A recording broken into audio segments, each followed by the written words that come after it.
જય શ્રી કૃષ્ણ, જય માતાજી. કેમ છો બધા? મજામાં? તો સ્વાગત છે તમારા બધાનો આજના એક નવા વિડીયોમાં. અને અત્યારે ચોકડીયાલમાં તો 8:30 થઈ ગયા છે અને મિસુબેન સ્કૂલે જવા માટે તૈયાર થઈ ગયા છે. પણ હમણાં શિયાળો છે ને એટલે મિસુબેનને વાન છે ને બહુ મોડો આસ નાખે તો 7:30 કે માથે 5 કે એમ થાય ને તો વાન આવી જાય છે. પણ ઠંડી તો જોકે એટલી બધી હજી પડતી જ નથી શિયાળા જેવી કેમ બહુ ઠંડી તો એ વાન હમણાં એનું મોડું જ આવે છે. એટલે મિસુબેન જો તૈયાર થઈ ગયા છે અને બૂટ ને એવું બધું પહેરે છે. દાદા એને હમણાં વાન આવી જાય. કૃષ્ણ, જય માતાજી. કેમ છો બધા? મજામાં? સ્વાગત છે મને નવા સ્કૂલે જવા માટે રેડી થઈ ગઈ છું અને જો મારું વાન હજી આવ્યું નથી તો હું વાટ જોઉં છું. મિસુબેન તૈયાર તો થઈ ગયા છે કમ્પ્લીટ કા, પણ હજી વાનની રાહ જોવે છે. હમણાં વાન બહુ મોડું આવે ને એટલે મિસુબેનને મજા આવી જાય છે. મને તેમ થાય કે મિસુ તૈયાર થઈ જાય ને વાન આવી જાય ને તો મને મજા આવે. કા આવી ગયું છે? હા ચાલો મિસુબેન છે ને હા આજે મિસુબેન ને જો સાગર ચોટલો વાળી દીધો કામે. અમારે મિસુબેન ને રોજ કંઈક નવું નવું જ વાળવું હોય હે. તો હવે જો મિસુબેન છે ને એ વાન તો આવી ગયું ને ક્યાં આમ દેખાય છે. અને વાન આમ રોડેથી આવતું હોય ને તો અમારે મિસુબેન ને તો દેખાય જ, કેમ કે રોડ તો અહીં નજીક જ છે. આજે મારે ઓળો બનાવો છે ને તો મસ્ત મસ્ત જો રીંગણા લઈ લીધા છે અને રીંગણાને હું કહું ચૂલામાં શેકી નાખું એમ. એટલે જો અહીં ચૂલામાં આપણે હમણાં રીંગણા શેકી નાખ્યું તો અહીં ચૂલામાં જ જો મસ્ત ભઠ્ઠો થઈ ગયો છે. તો હવે છે ને આપણે આને ભઠ્ઠાને આ બાજુ સેજ લઈ લઈને પછી રીંગણા શેકીએ. અમારા ગામડામાં તો એવી કહેવત હોય કે ચૂલાની અંદર રાખીને ન શેકાય એમ રીંગણા. એટલે આપણે છે ને અહીંયા પાયર ઉપર આમ લઈ લઈએ બધો ભઠ્ઠો અને રીંગણા છે ને શેકી નાખીએ, મૂકી દઈએ. એટલે દેશી રીતથી સરસ મજાના છે ને રીંગણા એ શેકાઈ જાય એમ. અને ચૂલામાં જે આ ભઠ્ઠામાં શેકેલા રીંગણા હોય ને એ રીંગણા બહુ મસ્ત એકદમ મીઠા થાય સ્વાદમાં એમ. એટલે આપણે જો અહીંયા રીંગણા છે એ શેકવા મૂકી દીધા છે તો ધીમે ધીમે શેકાઈ જાય. તો જો અત્યારે ઘડિયાળમાં 5:30 થઈ ગયા છે. મારે આજે ઓરો બનાવવાનો છે. મેં રીંગણા તો શેકી લીધા થોડોક ટાઈમ પહેલાં જ.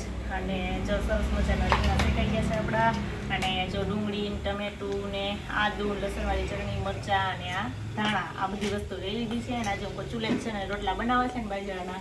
આપણે ઓરો પણ ચૂલે જ વઘારી નાખીએ. ચૂલે વઘારવાનો એટલે આપણે કાળી જે કડાઈ છે ને એ લઈ લઈ, કેમ કે ધુવાળાની વધારે કાળી થઈ જાય તો એ ઉપાડીને એમને તેલ જો આવી ગયું છે આપણે ઓરો છે એ વઘારી નાખીએ. આપણો ઓરો જો સરસ મજાનો વઘારાઈ ગયો છે અને ઉપરથી જો લીલા ધાણા મસ્ત નાખી દીધા છે આપણે. આ તો ઘરની વાડીના જ છે લીલા ધાણા.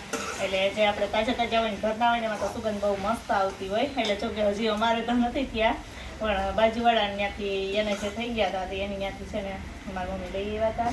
તો એકદમ મસ્ત તાજા તાજા હતા ને. અને અમે ગમે શાકમાં આવું છે ઓરો કેવું હોય ને એમાં ધાણા વધારે હોય ને તો સ્વાદય સરસ, અત્યારે સુગંધ મસ્ત આવતી હોય ને એટલે સ્વાદય સરસ આવે અને મસ્ત લાગે. આપણે બધા ધાણા નાખી દીધા જો એડ કરી દીધા છે આમાં. અને બહુ મસ્ત જો આપણે ચૂલાનો ઓરો છે ને બની તૈયાર થઈ ગયો છે. જો કે ચૂલા ઉપર તો ઘણી વખત બનાવ્યો છે ઓરો તો. અને હવે જો એમને બહુ મસ્ત બની ગયો છે તો આપણે એને લઈ લઈને ઢાંકીને મૂકી દઈએ. અને હવે આપણે જો ઠરવાયો છે થોડોક સાફ કરી લઈએ અને પછી રોટલા બાજરાના બનાવવા માંડીએ. કેમ કે ઓરા સાથે ગરમા ગરમ બાજરાના રોટલા છે ને એ જ જમવાની મજા આવે. અને જો 6 તો થવા આવ્યા છે અને જમવાનું તો બધાને ખબર જ છે કે અમારે વહેલું જ હોય એમ. 6:30 કે 6:45 થાય ને ત્યાં તમે જમવા બેસી જ જાય છીએ એમ. એટલે રોટલા થઈ જાય ને ત્યાં તો મને એમ છે કે જમવાનો ટાઈમ થઈ જાય. તો હાલો હવે આપણે રોટલા બનાવવા માંડીએ. જો આપણો ઓરો છે ને ચૂલે આપણે બનાવી જ નાખ્યો છે અને રોટલા ઘડવાનું કામ ચાલુ કરી દીધું છે. થોડીક રોટલી કરવા બનાવવાની હતી તો થોડીક રોટલી બનાવી અને હવે રોટલા જોતાવાનું કામ ચાલુ કરી દીધું છે. મારે છે ને રોટલા ને રોટલી બે જોઈએ જ આરે એમ. એટલે જો થોડીક રોટલી બનાવી લીધી ને બાજરાના રોટલા ચૂલા ઉપર ગરમા ગરમ બનવા માંડ્યા છે. અને અત્યારે શિયાળામાં મેં કીધું ચૂલે રસોઈ બનાવી બહુ ગમે અને ચૂલાના રોટલા ખાવાય બહુ ગમે એમ મસ્ત. તો હાલો આપણે હવે ફટાફટ બધા રોટલા કરી નાખીએ. અને તમારે કોઈ ચૂલાના રોટલા ખાવા હોય ઓળો ખાવો હોય તો આવી જાઓ. જય શ્રી કૃષ્ણ, જય માતાજી. કેમ છો બધા? મજામાં? તો સ્વાગત છે તમારા બધાનો એક નવા વિડીયોમાં. જો આજે થઈ ગયો છે બીજો દિવસ અને અત્યારે ઘડિયાળમાં 9 થઈ ગયા છે. અને અમારા મિસુબેન જો સ્કૂલે વહી ગયા છે. તો સવારમાં સ્કૂલે રોજ જવાનું જ હોય અને મેં રોજનું જો બધું કામ છે એ કરવાનું હોય તો કામ બધું રોજનું રેગ્યુલર થઈ ગયું છે. ને મારે જો શાક બનાવવું છે, શાકને એવું તો વહેલું જ હોય મારે. આજે ઢોકળીનું શાક બનાવવું છે એટલે હું કાલે ઢોકળીનું શાક બનાવું. હમણાં કેટલા ટાઈમથી બનાવ્યું જ નથી એટલે આપણે આજે ઢોકળીનું શાક બનાવી નાખીએ. અને હજી કપડાં બાકી છે તો પછી આપણે કપડાં મશીનમાં નાખીએ. પહેલાં શાક બનાવી અને પછી તો જો મેં હમણાં કીધું હતું ને એમ કે મારે ઢોકળીનું શાક બનાવવું છે. જો ઢોકળી બનાવી લીધી છે ને બહુ મસ્ત આપણી ઢોકળી જો બનીને તૈયાર થઈ ગઈ છે. અને વઘાર માટે જો ટમેટા ને ડુંગળી ને એવું બધું લઈ લીધું છે. મસાલા બધા લઈ લીધા છે અને તેલ ગરમ મૂકી દીધું છે. હમણાં તેલ ગરમ થઈ જાય ને એટલે આપણે શાક વઘારી નાખીએ. અને જો ક્યારેક ક્યારેક તો ઢોકળીનું શાક બનાવવું ને તો ટમેટા ને ડુંગળીની ગ્રેવી કરીને લઈ લઉં છું. કે ગ્રેવી કરીને તો બહુ મસ્ત થાય છે, પણ આજે મોડું થતું હતું ને એટલે ગ્રેવી ન બનાવી અને એમણે કટ કરીને જ લઈ લીધા. ચાલો તેલ ગરમ થઈ જાય એટલે આપણે શાક વઘારી નાખીએ. તો અત્યારે ચોકડીયામાં 4:30 થઈ ગયા છે. 4:30 વાગે છે ને મારે આજે બધો નાસ્તો પૂરો થઈ ગયો તો ચેવડો ને એવું. તો ચેવડો તો હું પછી બનાવીશ, દર વખતે બનાવું જ છું. તો મીસુબેનને છે ને કેટલા ટાઈમ થઈ કે મમ્મી મને કંઈક બનાવી દે ને 2 દિવસ છે ચેવડો તો પૂરો થઈ ગયો છે એમ. તો હું કાલે આજ વખતે છે ને આપણે ખારા શક્કરપારા બનાવીએ કે મેંદાના લોટનું નમકીન એમ. તો શક્કરપારા ખારા બનાવવા છે ને તો મેં જો અહીંયા થોડુંક મોણ દહીં અને લોટ બાંધેલો છે અને એમાં સેજ હળદર નાખ્યું છે એટલે પીળા દેખાય ને પછી જો એમાં સેજ મીઠું નાખ્યું છે ને આ ઉપરથી મસાલો એમાં આપણે ઉપરથી છાંટવાનો છે. એટલે આ બધું છે ને કે ધાણા છે, જીરું છે, તીખા છે અને બધું મિક્સ કરી અને આપણે મિક્સરમાં ક્રશ કરી લીધું છે ને આ છે આપણે ઉપરથી એમાં છાંટી દઈશું એમ. એટલે ગરમા ગરમ હોય તો મસ્ત લાગે. તો સરસ છે આપણે રોટલી જેવું વણી લીધું છે પછી એને આપણે જેવો આપણે ગમે એવો એક શેપ સરસ આપી દઈએ. તો જો આપણે આને આવી રીતે શેપ આપવાનો છે. શક્કરપારા જેવો આપીએ તોય ચાલે, પણ મેં જો આવી રીતના પટ્ટીવાળો શેપ આપ્યો છે. અને આપણે બધા વણાઈ જાય ને પછી જો અહીંયા તેલ તો રાખી દીધું છે, પણ પછી આપણે એને તળી નાખીને એમાં બેન જો અહીંયા આવીને બેસી ગયા છે. કા સ્કૂલેથી આવી ગયા છે. હા, જય શ્રી કૃષ્ણ, જય માતાજી. કેમ છો બધા? મજામાં? સ્વાગત છે તમારા નાના ઓનિયમ. તો હું સ્કૂલેથી આવી ગઈ છું અને મારી મમ્મી આમ જો અહીંયા શક્કરપારા બનાવે છે. મસાલા શક્કરપારા. મસાલા શક્કરપારા મીસુબેન ને બહુ ખાવું હોય તો મજા જ આવે. કા તો જો આ બનાવતી હતી ને તો મીસુબેન કે મમ્મી આ ફૂલેલા ન હોય કે હવા કા, પણ હું તો તેલમાં તળીએ પછી ફૂલેલા હોય ને મીસુને એ નથી ખબર કે તેલમાં તળવાના હોય એમ. કા માંડી છે ખબર છે તો હું કામે હમણાં કહેતી હતી હે. તો હવે છે ને આપણે ફટાફટ બધા વણી નાખીએ અને પછી હજી જો રસોઈ તો બાકી છે. રસોઈ આજે હમણાં મીસુબેન બનાવી દેશે. કા બનાવી દે કા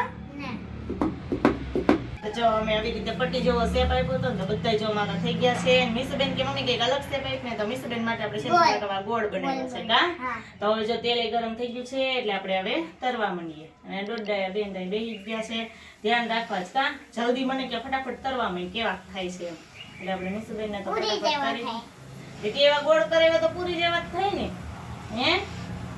થોડાક મને અલગ શેપ કરી દે મને કે, એટલે એના માટે આપણે જો ગોળ બનાવ્યા છે. એમાં મસાલો નાખીએ. હા, મસાલો તો નાખવો જ પડે ને. મસાલો જો આપણે મેં કહી દીધું એમ કે આપણે બનાવીને રાખ્યો છે તો ઉપરથી આપણે મસાલો એમાં છાંટી દેવો એમ એટલે સરસ એનો સ્વાદ આવે ને મસ્ત. મીસુબેન ના તો ફૂલી દડા જેવા થઈ ગયા. મીસુબેન હે તો એટલા આપણા શક્કરપારા છે ને એટલે તરાઈ ગયા છે અને એકદમ મસ્ત ક્રિસ્પી બન્યા છે. જો એમાં મીસુબેને જો ઉપર મસાલો નાખી દીધો છે અને મસાલો નાખીને ખાવાનું કામ ચાલુ કરી દીધું છે. કા કેમ કે મીસુબેન ને ખાવાનું કામ તો પેલા કરવાનું હોય. બહુ મસ્ત બન્યું.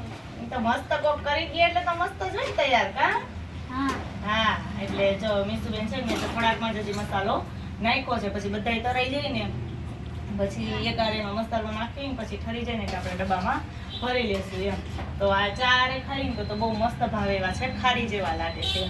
તો આપણે જો હજી તો ઘણા બધા તરવાના બાકી છે એટલે ફટાફટ તરી લઈએ.